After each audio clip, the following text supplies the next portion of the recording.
Spoštovana gospa predsednica, gospe in gospode, v veliko veselje in v čast mi bo, da v ponedeljek, 17. maja, kot sopredsednik, sopredsedujoči, kot pobudnik procesa Brdo-Brijuni gostim vrh te pobude. Na tem sestanku se bomo zbrali vsi voditelji te pobude in se posvetovali o našem pogledu na evropsko perspektivo teh držav. Poskušali bomo ugotoviti, ali lahko na nek način povemo kaj novega, kaj svežega, bolj optimističnega glede evropske perspektive držav Zahodnega Balkana. V tem smislu vam bi rad sporočil naslednje premise, ki jih pripravljam kot sovoditelj tega procesa. V tem smislu tudi obiskujem voditelje te pobude in se z njimi odkrito pogovarjam o vseh zadevah, ki se tičejo te pobude. Ugotavljam, da je prišlo med voditelji, med narodi na prostoru Zahodnega Balkana do nekega zmanjšanja zaupanja v evropsko perspektivo tega področja Evrope, jugovzhodne Evrope. Delno je to povezano z počasnejšim procesom širitve, kot so verjetno ti voditelji in narodi to pričakovali. Zdi se mi, da je z vidika miru, varnosti in blaginje ljudi, tako na področju Zahodnega Balkana, kot tudi v celi Evropi, zelo pomembno, da pride do nekega sklepa, ugotovitve, stališča Evropske unije, da je širitev na prostor Zahodnega Balkana geopolitična nujnost prve kategorije, prioritetnega značaja. Da Evropska unija vidi ta prostor kot celoto in da razume, da bi z pospešenim procesom širitve Evropske unije v ta prostor hkrati znova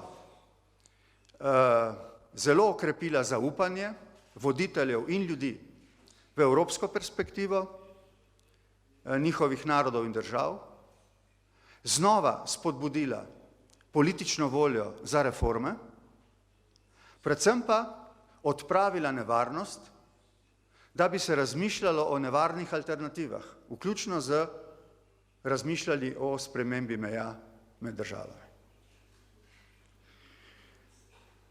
Seveda ima svojo nalogo pri širitvi Evropska unija in jo imajo tudi države na Zahodnem Balkanu. Prav gotovo, in to ne morem reči z pristojnostjo Evropske unije,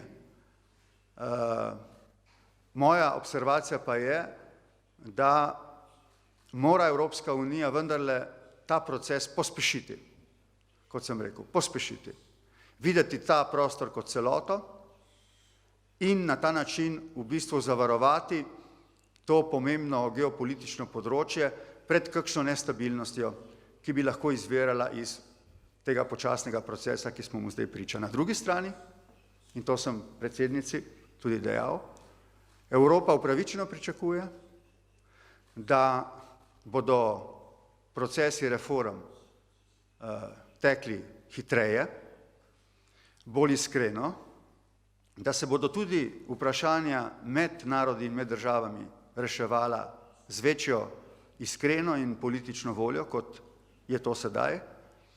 In kot velik zagovornik dialoga Priština-Beograd moram v tej luči izraziti neko pričakovanje, da bodo nove oblasti na Kosovem pripravljene z vso svojo močjo in avtoriteto dati temu dialogu eno eno novo spodbudo. Slovenija bo, naj sklenem, v drugi polovici tega leta predsedovala Svetu Evropske unije. Kolikor to lahko rečem kot predsednik republike, nisem predsednik vlade, naj rečem, da si želimo, da bi v času našega predsedovanja prišlo do nekaterih premikov, ki bi vzbujali optimizem glede širitvenega procesa na Zahodni Balkan. Gotovo se bomo glede tega zelo potrudili. Prvi pravi test za vse nas, voditelje tukaj na tem področju Evrope, pa bo prav gotovo ponedeljkovo srečanje na Brdu pri Kranju. Na eni strani bomo proslavili 10. obletnico te pomembne pobude, na drugi strani pa bomo pravzaprav vsi pred preizkušnjo, zrelostno preizkušnjo, ali smo sposobni priti do skupnih zaključkov glede evropske perspektive Zahodnega Balkana. V upanju, da se nam bo to posrečilo, opravljam tik pred začetkom tega samita v ponedeljek še zadnje eksploratorne pogovore. Ti pogovori so iskreni, so prijateljski, odkriti, vse za željo, da bi bilo to srečanje eno močno sporočilo tako Evropske unije na eni strani, kot tudi državam tega področja na drugi strani. Hvala. Allow me to warmly greet all participants and seize the opportunity to wish all citizens of the Kosovo a happy Bayram, wishing everyone accepted prayers and wishing them all the best at these challenging times, and peace and harmony as our very core common values. I had the honor on this special occasion to host the President of Slovenia, His Excellency Mr. Borut Pahor, to the Republic of Kosovo. As a great friend of Kosovo, it's not the first time he's visiting our republic, and nor that he's expressing his support to our new republic. Certainly that this time it was a working visit in order to make the necessary preparations for Brdo-Brijuni Process that will have its next meeting in order to also mark the 10th year of this process in Brdo on the 17th of May, where I'll be representing the Republic of Kosovo, for which I'm very grateful to the President for the invitation. We also discussed on the topics to be addressed in this process, with a particular emphasis for regional cooperation in the first place, and the need to expedite the European integration process for the entire region. Certainly, I reassured the President Pahor that the Republic of Kosovo has the European integration process at its top priorities, because in addition to being the preamble of our constitution, it's also the will of our citizens, and therefore the reforms to be taken as a part of this process, we don't view them as imposed things. Rather, they are reforms to the benefit of our citizens, because they deal with the rule of law, a better education, with a better health care, and also with peace and stability as European common values, for which citizens of Kosovo has fought about and has given a consistent contribution. Certainly, we clearly highlighted that Kosovo has fulfilled the benchmark for visa liberalization. Now it's up to the European Union to hold their promise. Not only Kosovo did meet the benchmark, it met it twice as much and double the efforts, the benchmark, as opposed to the countries of the region. Now we are waiting for such a long time, where our citizens are being kept isolated, unlike others that have benefited from this process. And additionally, I said to the President that the granting visa liberalization soon would be a great incentive for any future process, because that would increase the European Union credibility in Kosovo and beyond.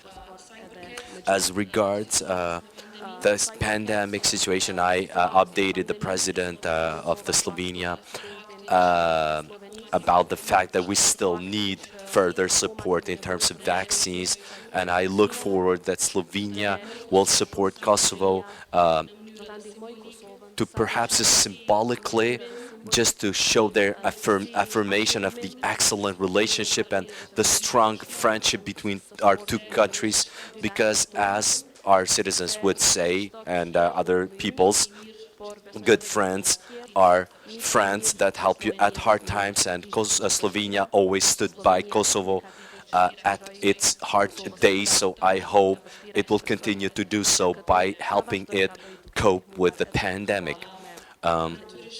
Certainly, we look forward and expect Slovenia to continue the trade and economic cooperation. We have successful investors in Kosovo, so we look forward to continuing in the field of defense, to deepen our cultural relationship in the field of education, and above all, Slovenia as a European Union partner, a partner to European Union and the regional partner, has supported any process which would foster the progress of our country, and therefore I highlighted the readiness for Kosovo to be part of the dialogue in Brussels, always having into consideration that Kosovo's status has been once and for all defined on the 17th of February in 2008, and the borders of our country and our internal regulation have been defined once and for all on the 17th of February 2008, but Kosovo will sit in the discussion table and talks table to address issues that are important for our citizens, such as the issue of the missing persons, which is an open wound that has to be a top priority in the dialogue process. We welcome not only President Pahor's visit, but his entire interest shown, demonstrated while he was part of the opposition, and in 1998 when he would solidarize with thousands of Albanians that have gone to Slovenia asking for a right to live free. Therefore, I'd like to seize the opportunity to thank not only for the today's work and efforts, but yesterday's efforts, and above all, to thank him about his efforts that he's going to make in the future to push our entire region towards the accession into the European Union, whereas to us is as much as important to get accession and membership in the NATO, for which we will ask the support of our partners. So once again, welcome to Mr. President, welcome to the Republic of Kosovo, and I look forward that we're going to open new chapters of cooperation between Kosovo and Slovenia in the future. The floor is for you, President.